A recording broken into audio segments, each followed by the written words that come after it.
Meditation Techniques at Wat Phra Dhammakaya.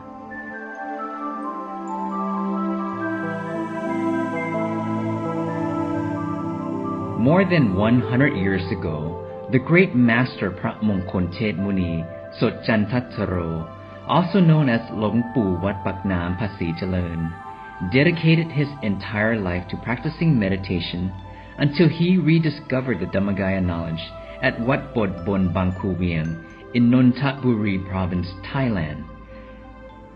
Through his extensive research and investigation, he found that the triple gem, which is made up of the Buddha, Dhamma, and Sangha, exists inside every human being. The Buddha, the first gem, is the Dhammakaya, the body of the one who knows, is awakened, and is happy. This Dhamma body exists inside all of us.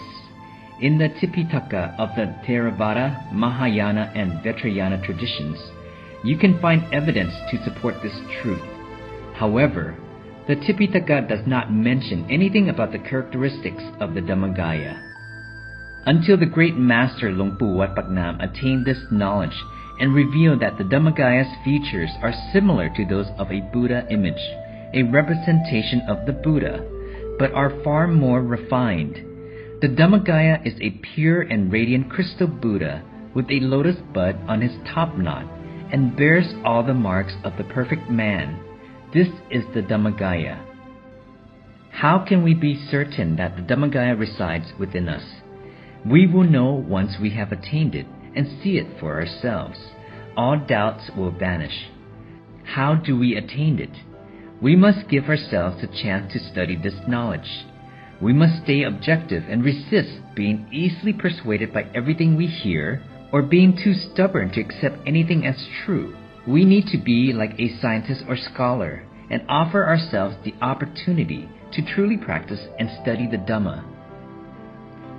By stilling your mind and being above belief and disbelief, and allowing the wandering mind to be still at the correct position, the seventh base at the center of the body, which is the beginning of the noble path.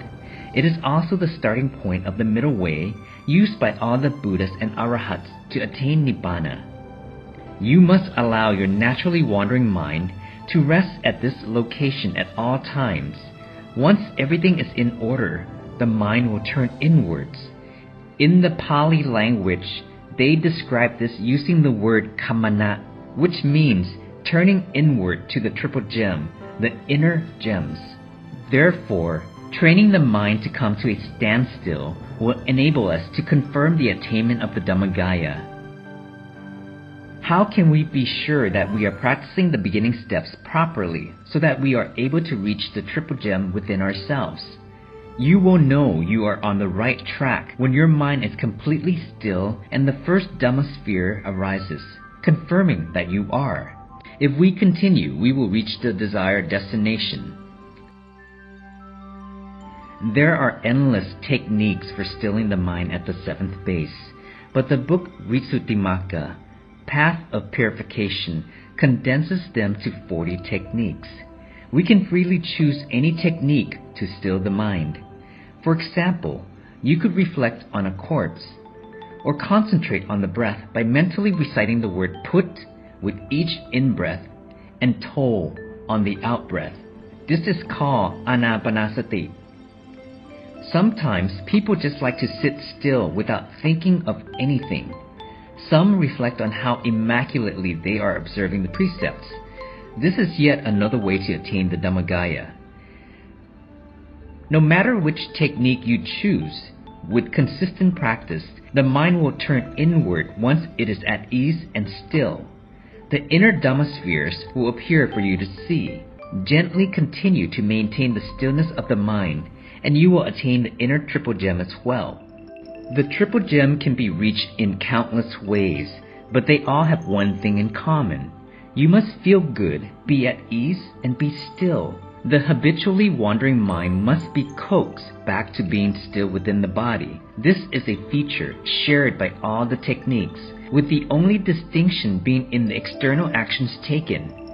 When the mind comes to a standstill, It will swoop inwards until it reaches the inner triple gem, the highest refuge for all of us.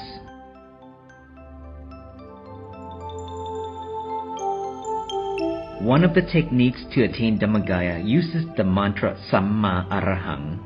After that, allow the mind to remain neutral and still, or you could visualize a crystal ball or Buddha image as a way to anchor the mind. When the mind is completely still at the seventh base, it no longer matters whether you use the mantra or visualization. The mind will arrive at the same location, the seventh base at the center of the body. It will turn inward. The Dhamma spheres will emerge, and you will see bodies within bodies until finally reaching the Dhammakaya. The great master attained the Dhammakaya in this manner. Then he realized that the Dhammakaya, the Buddha, and the Tathagata are all one and the same. He further discovered that attaining Nibbana is the cessation of the five aggregates in the human, celestial, Brahma, and Arupa Brahma bodies.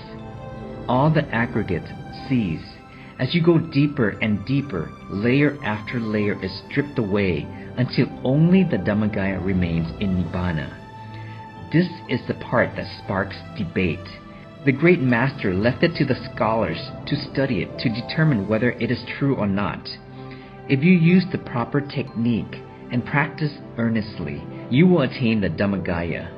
If you don't, then you won't. The words "didn't encounter it" or "it doesn't exist" are not the same. You didn't attain it because you did it improperly. If done properly, you will definitely attain it.